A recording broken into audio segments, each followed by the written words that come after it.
Fresh violence in Taraba claims 30 lives.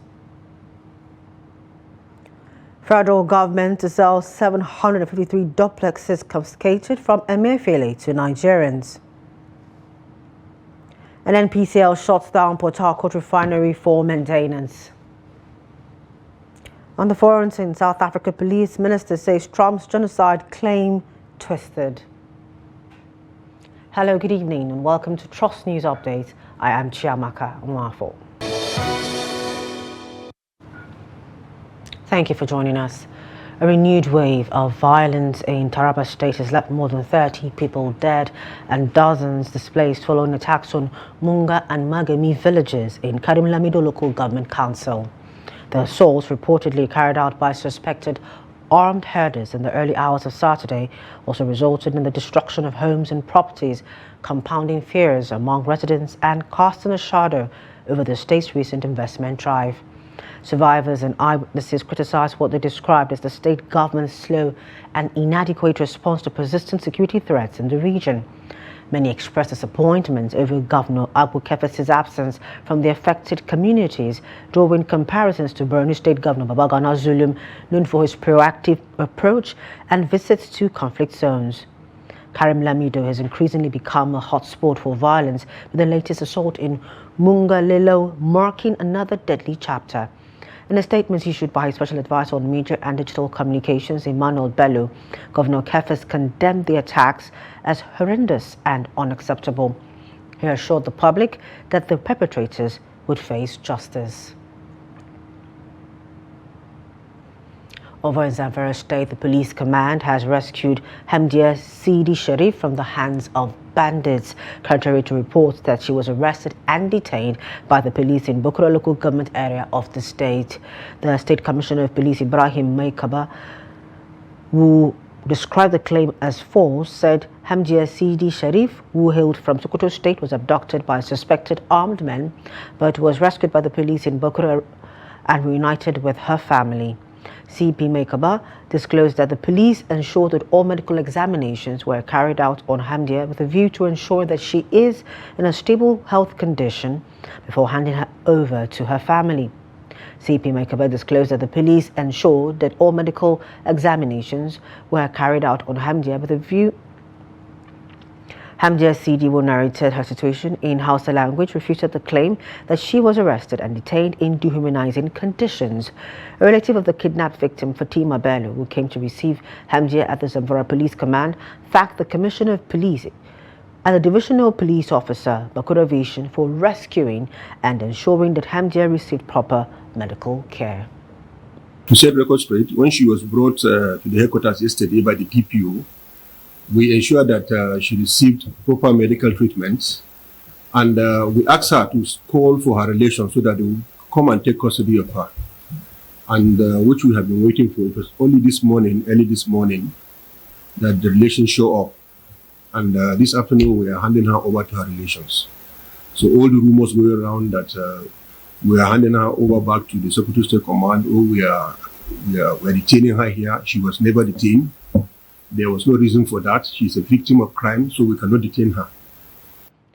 Still in the northwest, over in Katsina State, the Nigerian Army has neutralized 21 bandits in Shawu Forest, located at Rubanguria Ward in Faskari local government area of the state. This was contained in a statement signed on Saturday by the State Commissioner of Internal Security and Home Affairs, Nasiru Muazu Dan Musa. According to the statement, troops of the 17th Brigade Strike Group of the Nigerian Army carried out a deliberate attack on a terrorist enclave as part of the ongoing kinetic phase of Operation Forest Sanity 3. The operation resulted in the neutralization of several terrorists, including those swept away by the river while trying to escape, and the decimation of the operational capacity. There were, however, no casualties among the military team, according to the statement. Besides operational weapons and ammunition, about 40 motorcycles and a yet to be ascertained number of rustled cattle were said to have been recovered from the bandits. Personnel of the Operation Safe Haven OPSH, a multi-sectoral task force maintaining peace and platoon in parts of Bauchi and Kaduna states, and the 3rd Division of the Nigerian Army have raided bandits' hideout in Tank Village in Kwanpan local government area, Plateau State, and neutralized one of them. The searchers also recovered arms and ammunition during the operation. Disclosing the developments in Jos, the spokesperson of the operation, Major Samson Zakum, said the raid was part of the ongoing efforts to flush out arm-carrying criminals from Plateau State.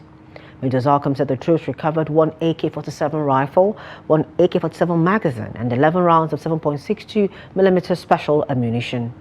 The spokesperson of the operation further said troops are in pursuit of the fleeing criminals, adding that they would continue to demonstrate impeccable service in the joint operations area, adding that they are motivated to continue the fight against non-state actors whose obnoxious activities must be obstructed by every means possible. Away from security, the federal government says it would make available for sale the 753 housing units confiscated from former Central Bank of Nigeria Governor Godwin Emefiele.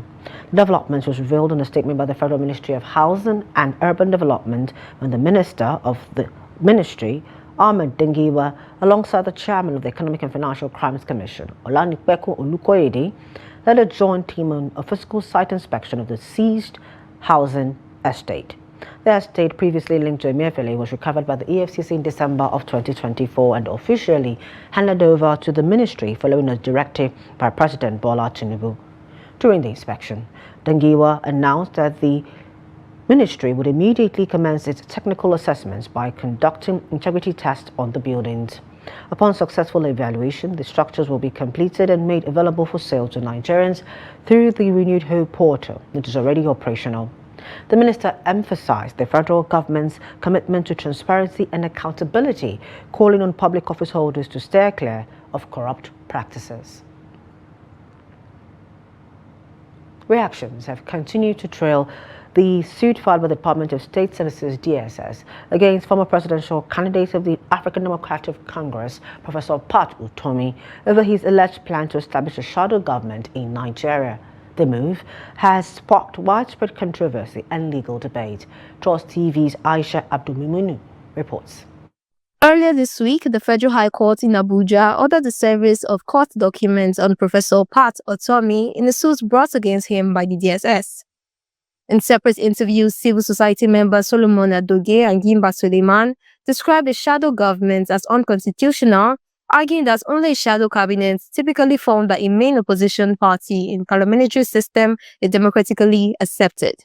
They insisted that the DSS acted within its power if constitutional boundaries were breached. If you allow a shadow government to operate, alright, so what it means is that that government is saying that there are sections of Nigeria who do not legitimize the constituted authority.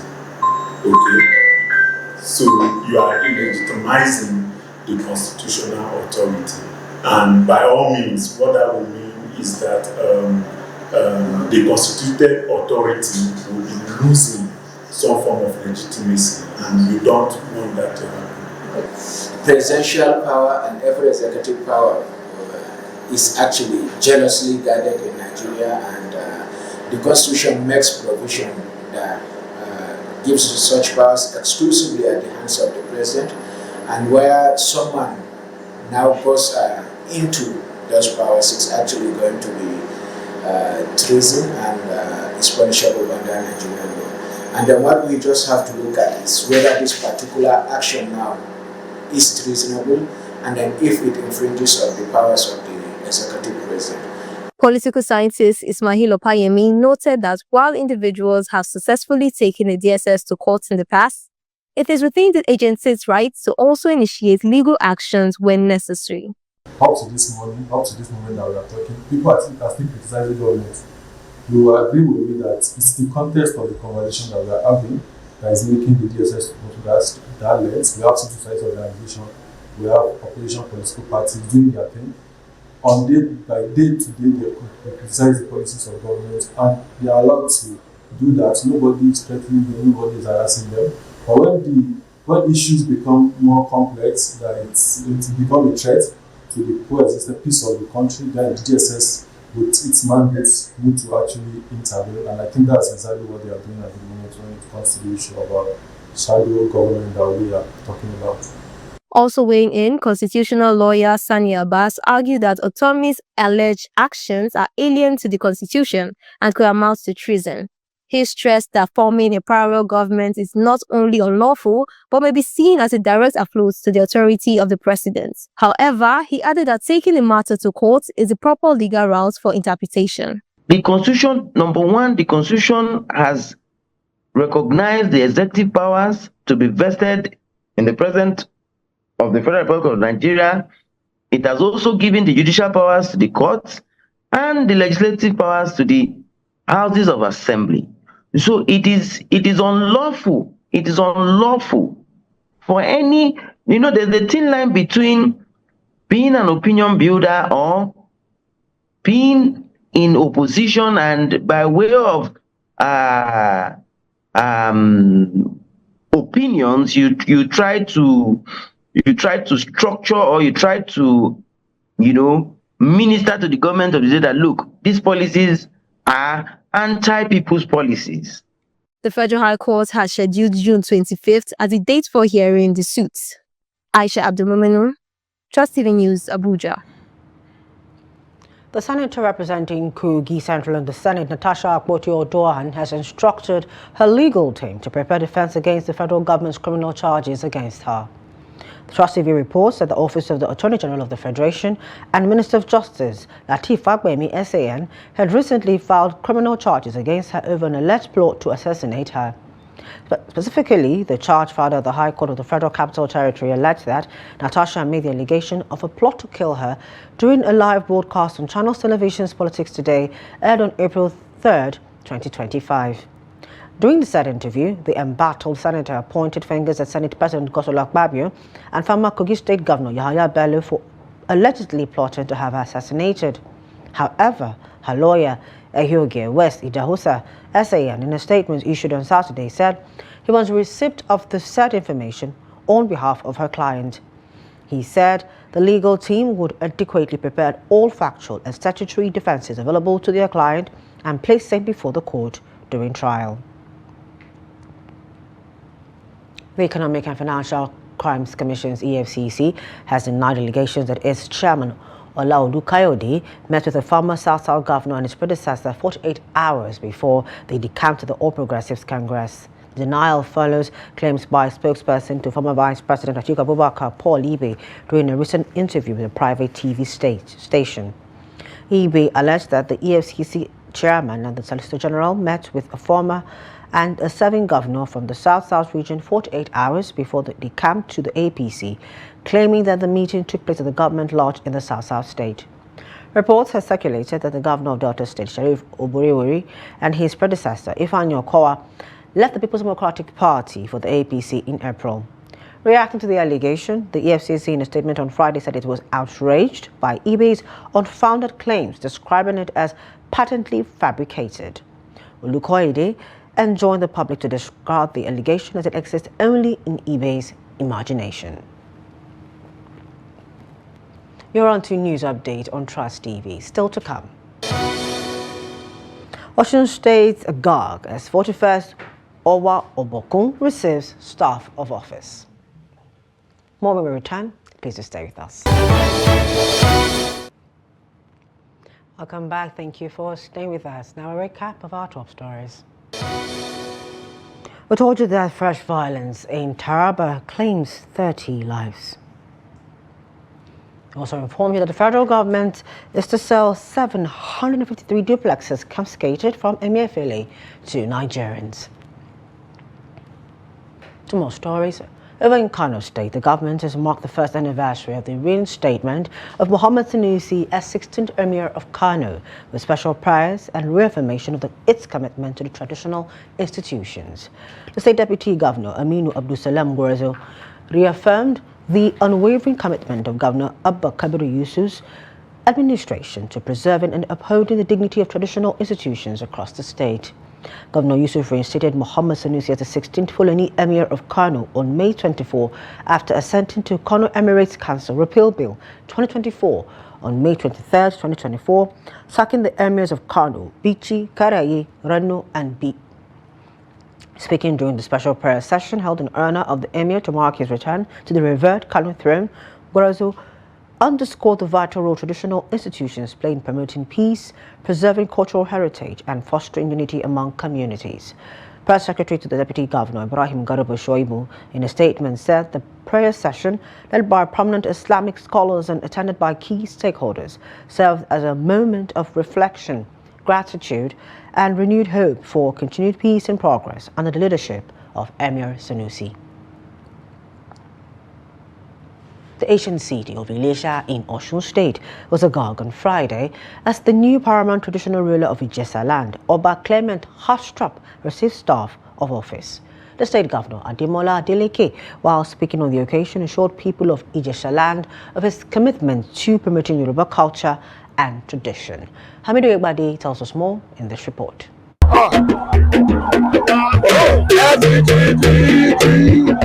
The Ilesha town hall was full to the brims as Ijesha sons and daughters far and near thronged the palace square to witness the coronation of the new traditional ruler, His Imperial Majesty Oba Clement Adeshoye Astrop, the Ajimoko III. Amidst drumming, singing and dancing, the people of Ijesha land who adored their beautiful traditional attires showcased their culture and tradition.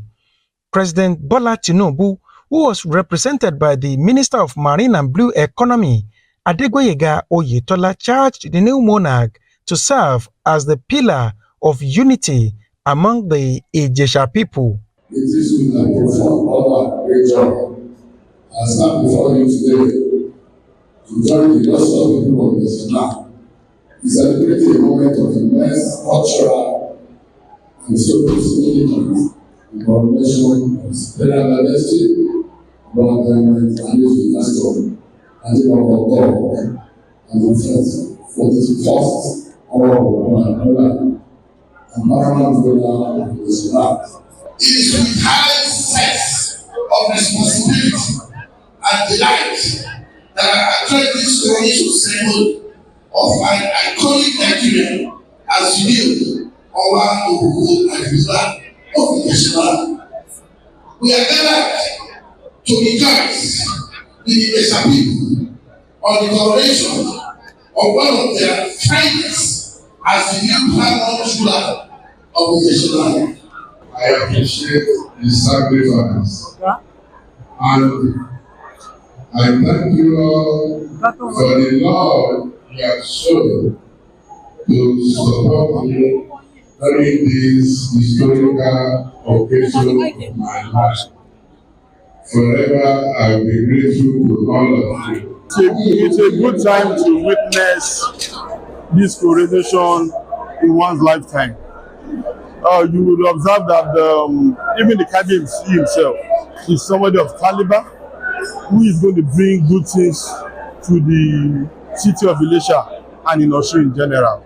The festival-like event attracted top personalities including the former president Olusegun Obasanjo, former vice president Atiku Abubakar, and Namadi Sambo, the Ooni of Ife, Oba Adeyeye Ogunwusi, and former governor of Osun State Olagunsoye Oyinlola. Hamid Oyegbade, Trust TV News from Ilesha. And a business saying the Nigerian National Petroleum Company Limited, NNPCL, has announced that the country's Port Harcourt refining company will undergo a planned maintenance shutdown. The scheduled maintenance and sustainability assessment will commence this Saturday, according to the Chief Corporate Communications Officer, Olufemi Shoneye. Shoneye, in a statement, hinted that the NNPCL is working closely with all relevant stakeholders, including the Nigerian Midstream and Downstream Petroleum Regulatory Authority, NMDPRA, to ensure that the maintenance and assessment activities are carried out efficiently and transparently. The statement added, NNPCL remains steadfast in its commitment to delivering sustainable energy security for Nigeria. Away from Nigeria, over in South Africa, the police minister said US President Donald Trump's twisted facts to push baseless genocide claims during an Oval Office meeting with South Africa President Cyril Ramaphosa is wrong. Trump claimed that the clip he played during the meeting showed white crosses on the side of a road, referring to a memorial for white farmers who were killed. Police Minister Zenko Nchunu said the crosses did not mark graves or burial sites, but were a temporary memorial put up in 2020 to protest farm killings across South Africa. He said they were put up during a funeral procession for a white couple who were killed in a robbery at their farm. We have respect for the United States of America as a country. We have respect for the people of the United States, and we have respect for the President of the United States, President Donald Trump. But we have no respect for his genocide story whatsoever. It is totally unfounded and totally unsubstantiated. The incident sparked a very strong protest by the farming community in the area.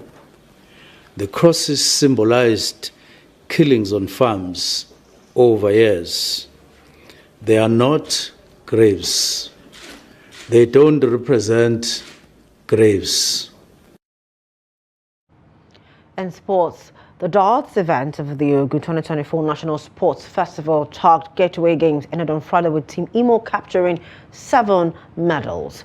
Golden Girl Favour Okehe was the star performer for Team Imo, winning 4 medals of the 7 claimed by the representatives of the Eastern Heartland in the event, including the most cherished gold medal, the state's only gold thus far.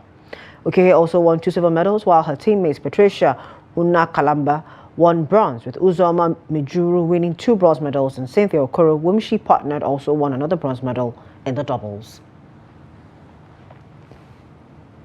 That's it for news updates at this time. For more of our news programs and documentaries, you want to follow us on our social media platforms and on our YouTube live stream.